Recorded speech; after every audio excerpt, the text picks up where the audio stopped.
नियम करोली बाबा को इस युग का सबसे महान संत माना जाता है। बाबा का वास्तविक नाम लक्ष्मी नारायण शर्मा था।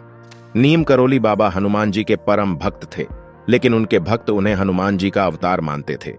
एक दिन बाबा अचानक बुजुर्ग दंपति के घर पर पहुंच गए। इसके बाद बाबा ने कहा कि वह रात में यहीं रुकेंगे, लेकिन बुजुर्ग दंपति गरीब थे और वे सोचने लगे कि अगर बाबा रुके तो सत्कार और सेवा के लिए उनके पास कुछ नहीं है। दंपति के पास उस समय जो कुछ भी पर्याप्त था उन्होंने उस समय बाबा को दिया और उनका सत्कार किया। भोजन के बाद उन्होंने बाबा को सोने के लिए एक चारपाई और ओढ़ने के लिए कंबल दी, जिसे ओढ़कर बाबा सो गए। इसके बाद बुजुर्ग दंपत्ति भी बाबा के चारपाई के पास ही सो गए। बाबा कंबल ओढ़कर सो रहे थे और ऐसे कराह रहे थे जैसे उन्हें कोई मार रहा है। दंपति सोचने लगे कि बाबा को आखिर क्या हो गया। जैसे तैसे रात बीती और सुबह हो गई। बाबा ने सुबह चादर लपेटकर बुजुर्ग दंपति को दे दी और कहा कि इसे गंगा में प्रवाहित कर देना, लेकिन इसे खोलकर नहीं देखना वरना मुसीबत में फंस सकते हो। बाबा ने यह भी कहा कि आप चिंता न करें, आपका बेटा महीने भर के भीतर लौट आएगा। चादर लेकर जाते समय दंपति को ऐसा महसूस हुआ कि चादर में कुछ लोहे जैसा सामान है, लेकिन बाबा ने तो खाली चादर दी थी। बाबा ने चादर खोलने को मना किया था, इसलिए दंपति ने बिना उसे खोले वैसे ही नदी में प्रवाहित कर दिया।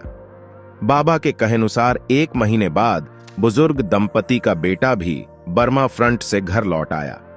यह दंपति का इकलौता बेटा था जो कि ब्रिटिश फौज में सैनिक था और दूसरे विश्व युद्ध के समय बर्मा फ्रंट पर तैनात था।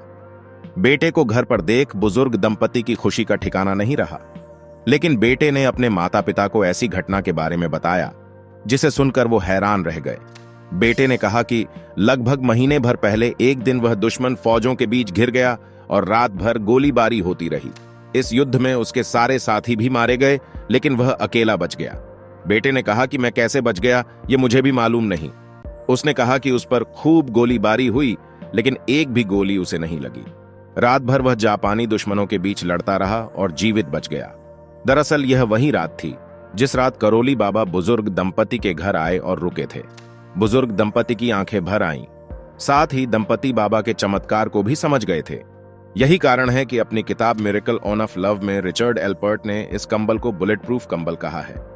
आज भी कैंची धाम स्थित मंदिर में बाबा के भक्त कंबल चढ़ाते हैं। बाबा खुद भी हमेशा कंबल ओढ़ा करते थे। एक बार उन्होंने अपने एक विदेशी अनुयायी को ब्लड प्रेशर की दवा का सेवन करते हुए देखा। करौली बाबा ने उससे दवा की शीशी मांगी और उसे खोलकर उसमें रखी दवा की सारी गोलियां खा गए। यह देखकर अनुयायी काफी घबरा गया और जल्द ही एम्बुलेंस बुलाने की तैयारी में लग गया। परंतु घंटों बीत जाने के पश्चात भी बाबा को कुछ नहीं हुआ। वे पहले की तरह ही मुस्कुरा रहे थे। एक बार एक विदेशी अनुयायी अपने पति को लेकर करौली बाबा के पास पहुंची थी। उस विदेशी महिला का पति बाबाओं को नहीं मानता था और न ही उसका धर्म में विश्वास था, परंतु पत्नी के कहने पर वह यहां आया था। वह व्यक्ति आश्रम और करौली बाबा को देखकर सोचने लगा कि इन साधारण से व्यक्ति के पीछे मेरी पत्नी पागल है। रात में वह नदी के किनारे खड़ा अपने पत्नी के और भविष्य के बारे में सोचने लगा। दूसरे दिन सुबह वह पुण्य अपने देश जाने से पूर्व पत्नी के कहने पर करौली बाबा के दर्शन करने गया। वहां बाबा ने उसे बुलाकर पूछा कि तुम यहाँ आकर क्या सोच रहे थे और तुम नदी के किनारे खड़े हुआ क्या सोच रहे थे? क्या तुम यह सब जानता चाहते हो? तब बाबा ने वह सब बता दिया जो वह सोच रहा था।